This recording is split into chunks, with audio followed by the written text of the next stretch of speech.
Occupational English Test. Listening Test.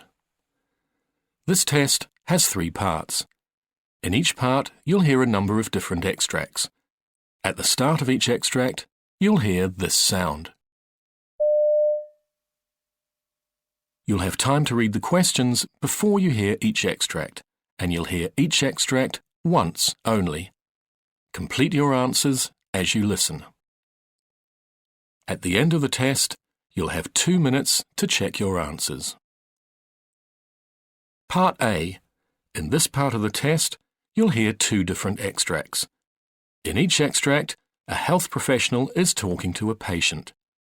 For questions 1 to 24, complete the notes with information you hear. Now look at the notes for Extract 1.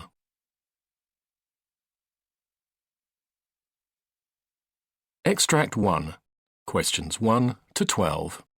You hear an optometrist talking to a patient called Marcia Samarina. For questions 13 to 24, complete the notes with a word or short phrase.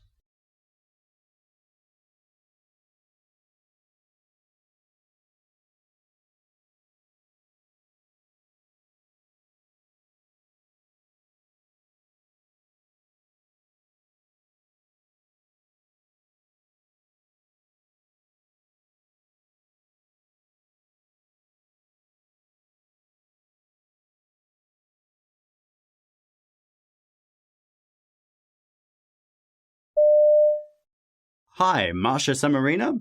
I'm Dr. Colshaw. I understand that you've been experiencing some issues with your left eye. Yeah, that's right. Okay, are you able to tell me a bit about what's been happening? Yeah, sure. So last Friday was our office party, and so I was out quite late, and I'd had a couple of glasses of wine. Anyway, when I came home, I must have been a bit reckless taking out my contact lenses.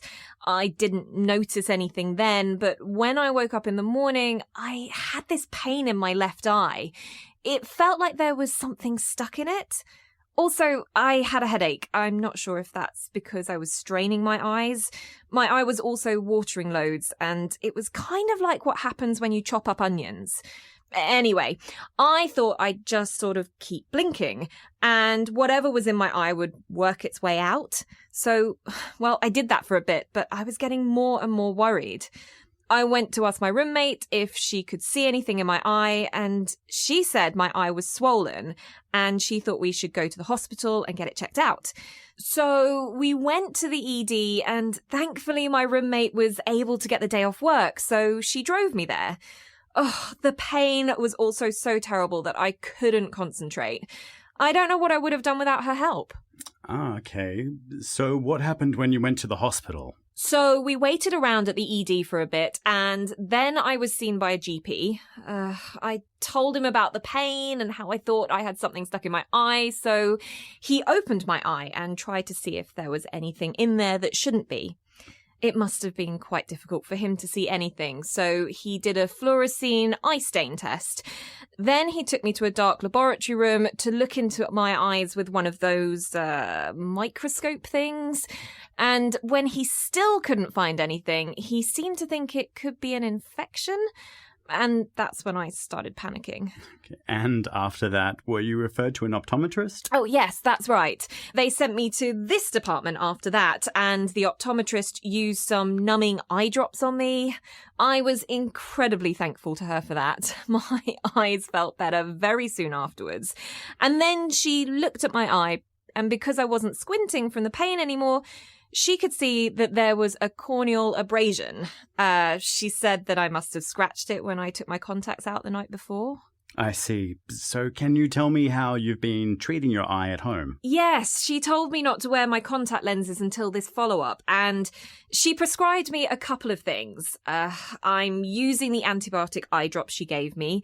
I put those in the mornings and evenings, and the other thing she gave me is really horrible to use. It's a healing ointment, but it feels gross in my eye, so I just use it once a day.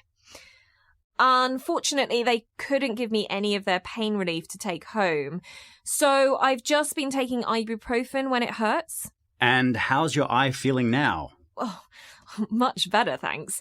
It still hurts when there's bright light, though, and I wasn't sure if that was normal.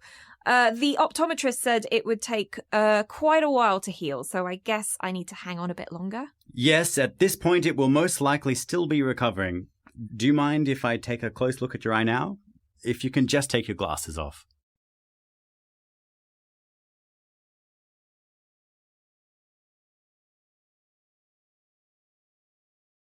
Now look at the notes for Extract 2.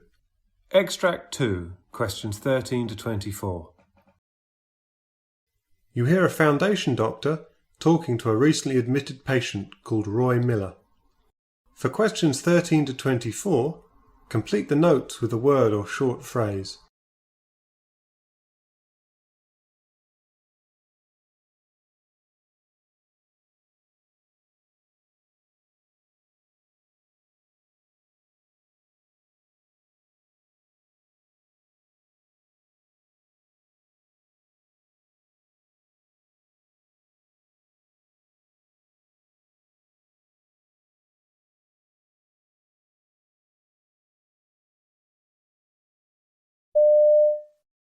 So, Roy, I see from your notes you've been admitted because of shortness of breath. Can you tell me more about that, please? Yeah, well, it started last week.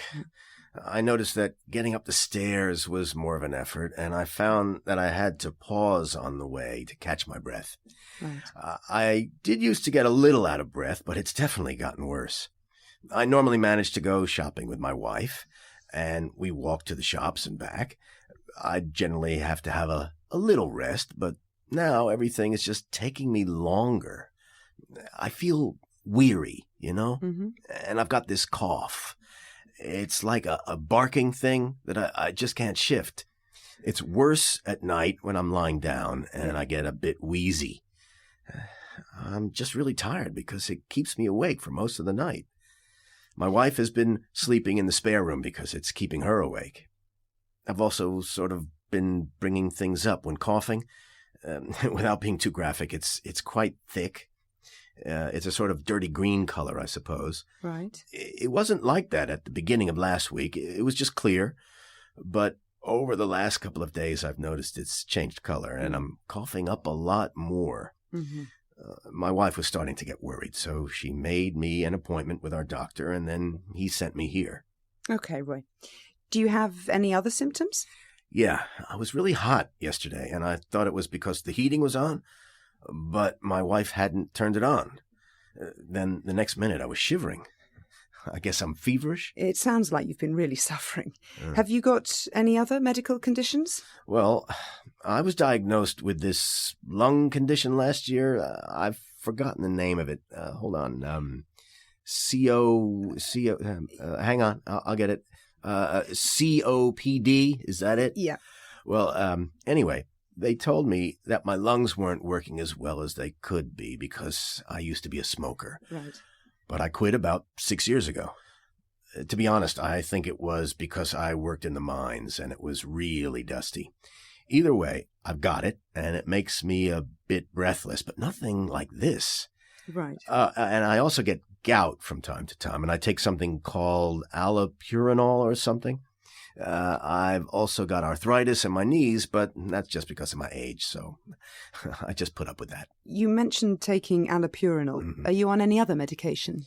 Well, the doctor gave me inhalers, and I'm using those. I'm getting better at taking them because I found it a bit confusing at first. I've started to take my blue inhaler a lot more over this last week because I've been so breathless. I take the stuff I mentioned before, a statin for my cholesterol, and then the odd paracetamol when my arthritis starts to play up.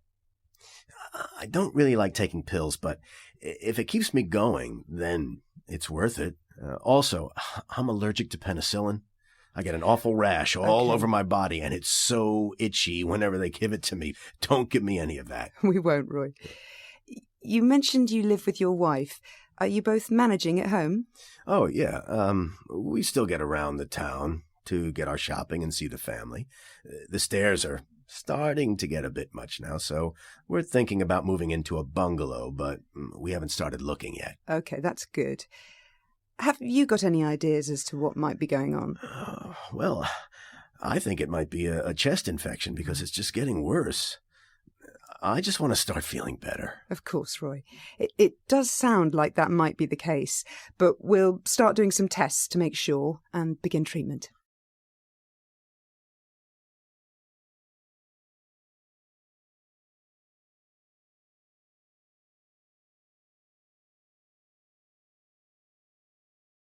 That is the end of Part A. Now, turn over and look at Part B.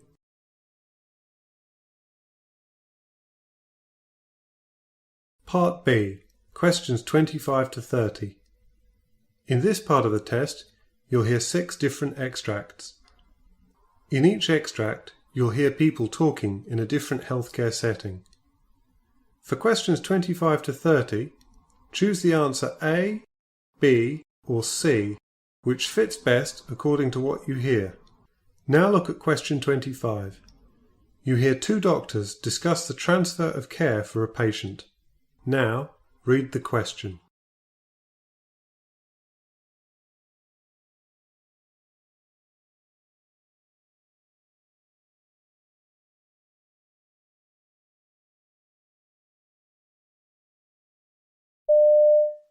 Hello, Dr. Salvos?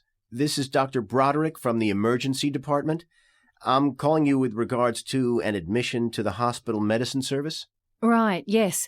Hello, Dr. Broderick. I'm the admitting physician for hospital medicine. Can you tell me more about the patient and why he needs to be admitted from the emergency department? Sure. So the patient is a 68-year-old man with a past history of CHF, DM2, and a chief complaint of shortness of breath for 3 days. Chest x-ray shows a right lower lobar pneumonia. His vital signs are normal, but his BUN is 36. I see. It sounds like he meets CURB 65 criteria for an inpatient admission. Have you started him on any medications in the emergency department? Yes, we have given him supplemental oxygen and started him on breathing treatments. He will also be getting empirical antibiotic coverage. If there are any other orders you'd like me to place, let me know, and I'll do so.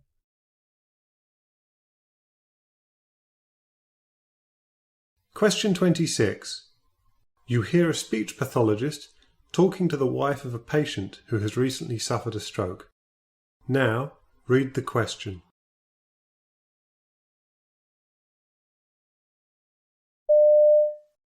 I just don't really understand why my husband can't speak properly anymore.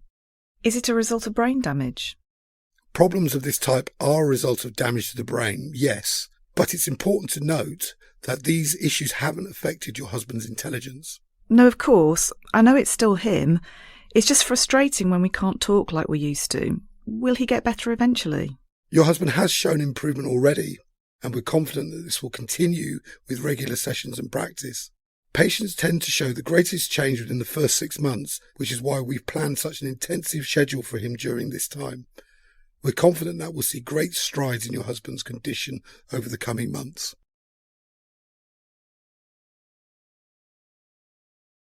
Question 27. You hear a trainee doctor asking a senior colleague about chest tubes. Now read the question.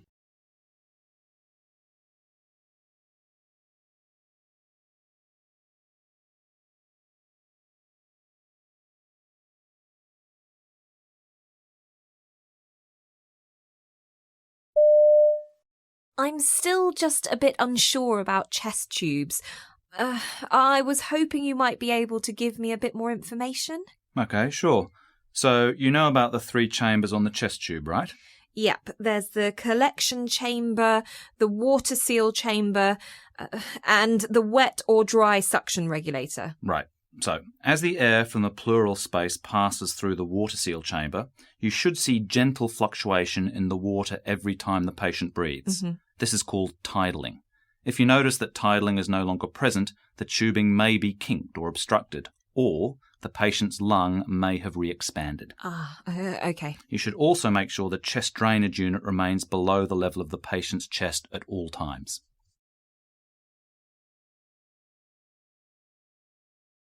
Question 28. You hear a pharmacist talking to a customer about pain relief. Now read the question.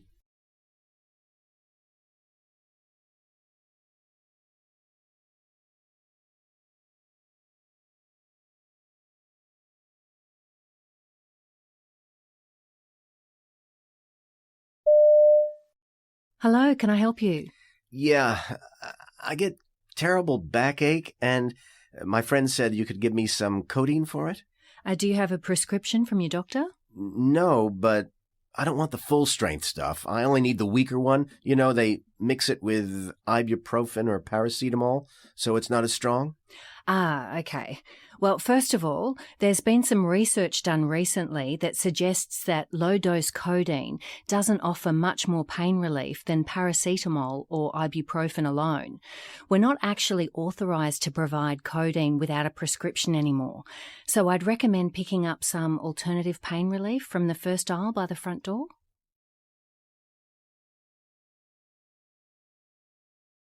Question 29.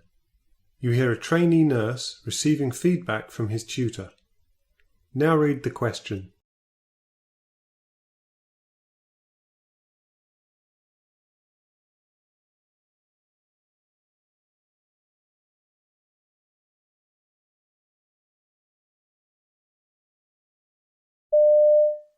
How do you feel you handled the patient's concerns?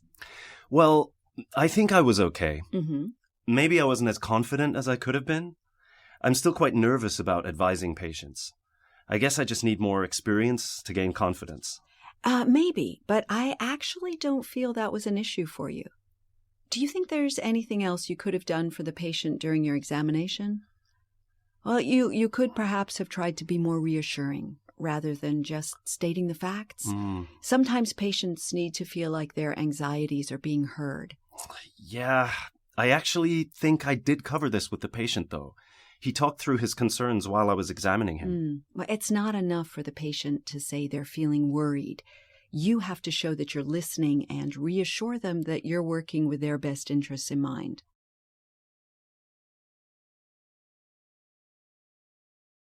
Question 30. You hear two doctors planning their patient care schedule. Now read the question.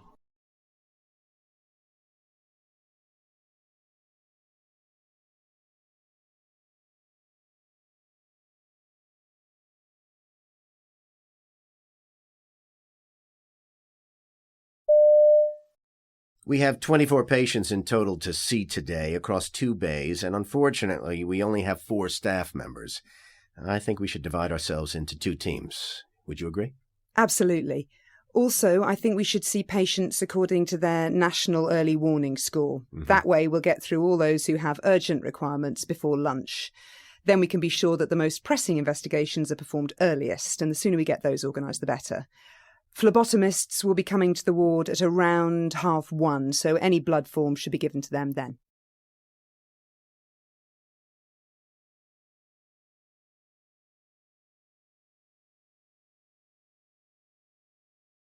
That is the end of Part B. Now, turn over and look at Part C.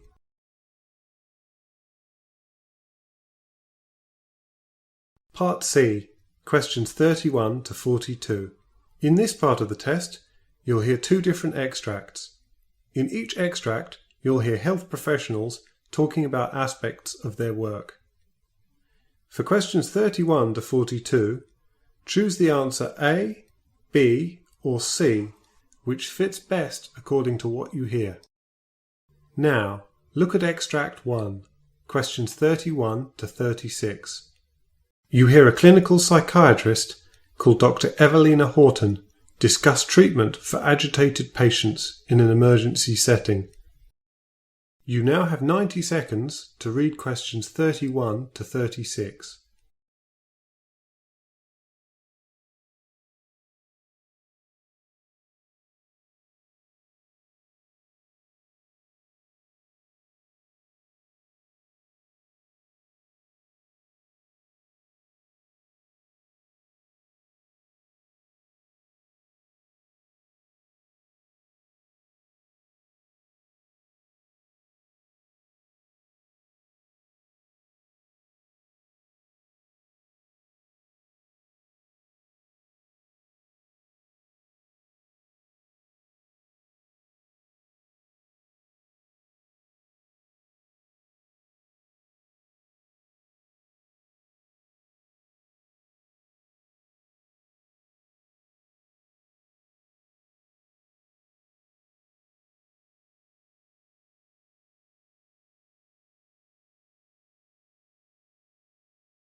Hello, everyone.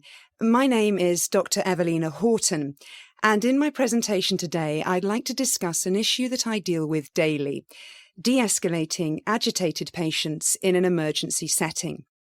To provide some perspective on the issue, most patients who enter the hospital do so via the emergency department, ED.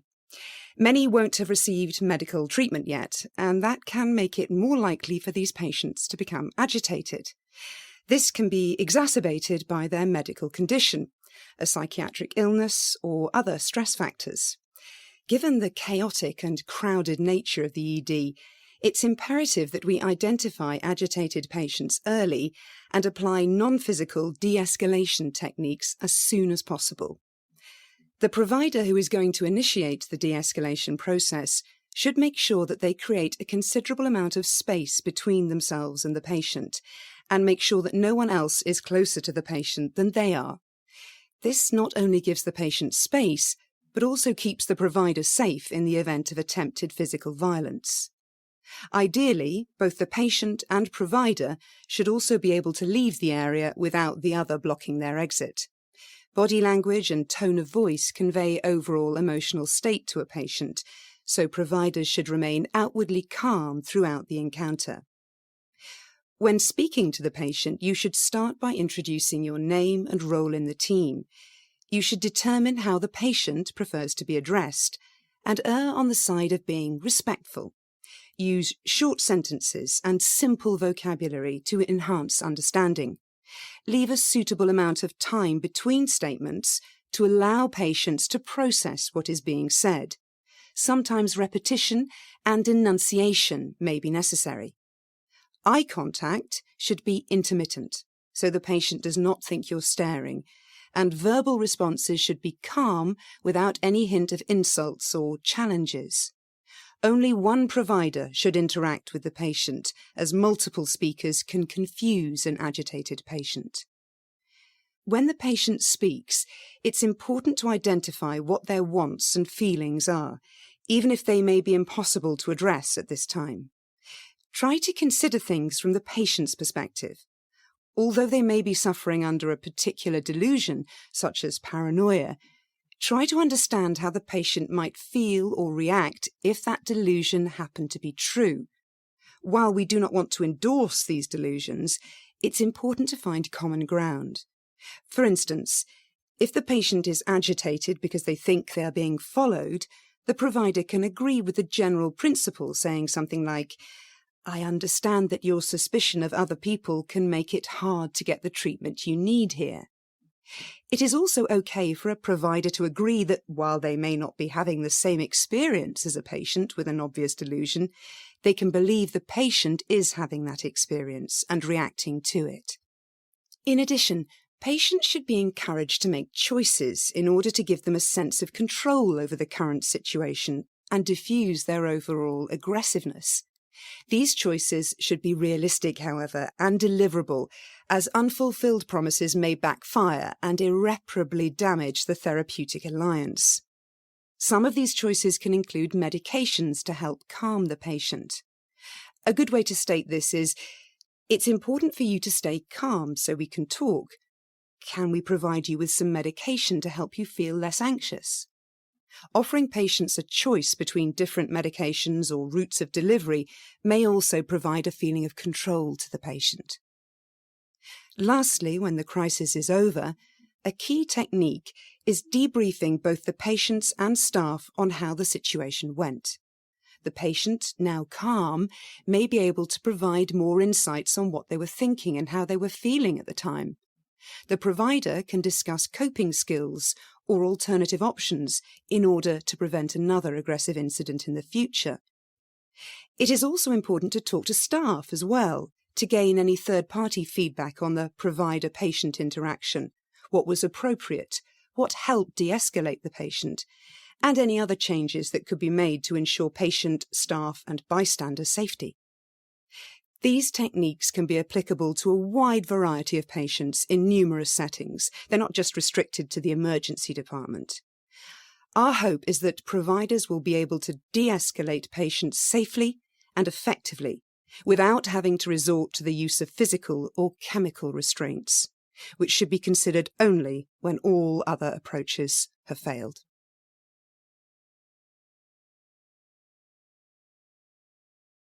Now, turn over and look at Extract 2, questions 37 to 42.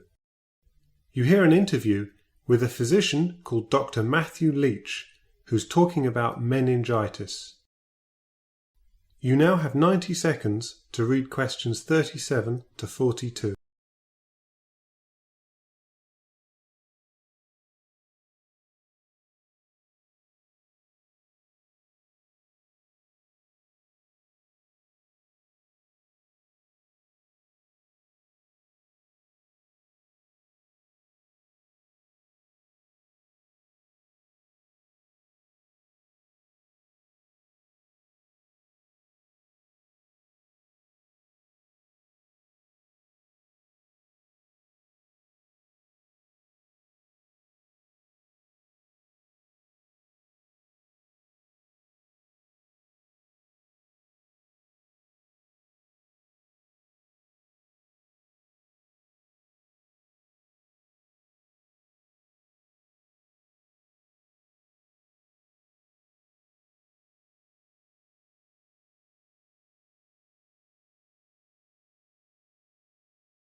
Hello everyone, I'm here with Dr. Matthew Leach, an expert on infectious disease who's going to tell us about meningitis.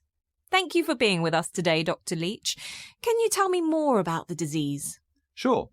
Well, first off, not everyone who is exposed actually develops meningitis, but there are some common symptoms to look out for in those that are at risk. It can be quite difficult for patients to realise they have meningitis in the early stages, as the symptoms can lead them to believe that they are developing the flu. They'll simply feel tired and achy for a few days. Right. As this infection develops, patients may then notice a sudden onset of fever, headache, and in particular, neck stiffness. Other possible symptoms include nausea or vomiting, confusion, sensitivity to light, no appetite or thirst, or even a skin rash. If left untreated, bacterial meningitis is very dangerous, quickly progressing to seizures, shock, and even death.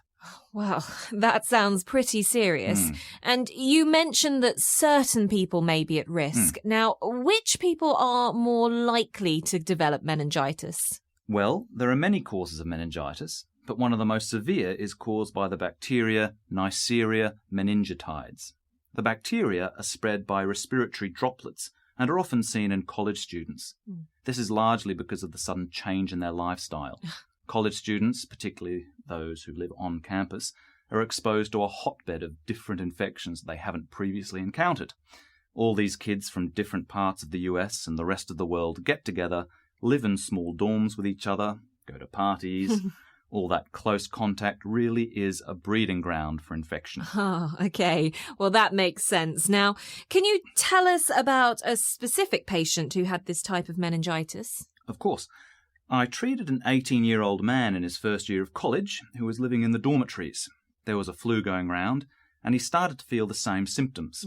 He was working hard to try to complete a couple of important essays before the deadline, and he planned to delay going to the doctors until he had submitted them. Soon after the initial symptoms, however, his roommate found him in severe pain and feverish and brought him to the emergency department where we diagnosed meningitis.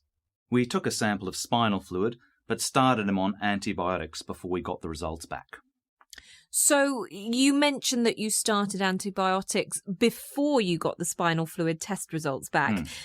Can you tell me why? Right. As I mentioned, there are many causes of meningitis, like viruses, funguses, parasites, and bacteria. However, it can take some time to determine the exact cause, and waiting for the answer without treatment will make the patient worse. Instead, we use the patient's presentation, age, and our determination of the most likely cause to start antibiotics that would kill many of the causes. Once we get the results back on the cause, we can change the antibiotics to be more specific.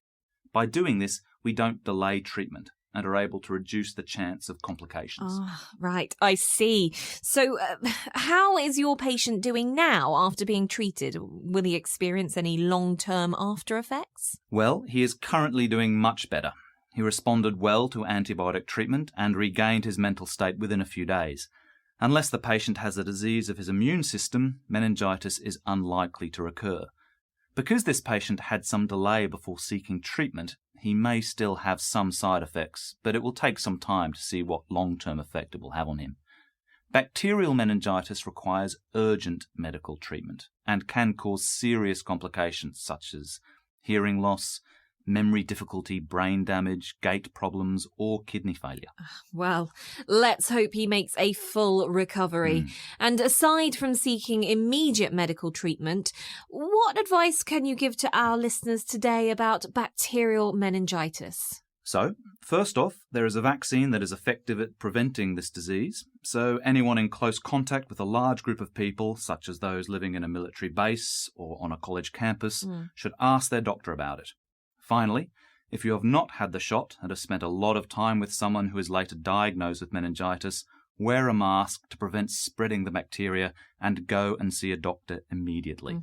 There are medications that can reduce your risk of developing meningitis, and getting treated immediately will reduce your risk significantly.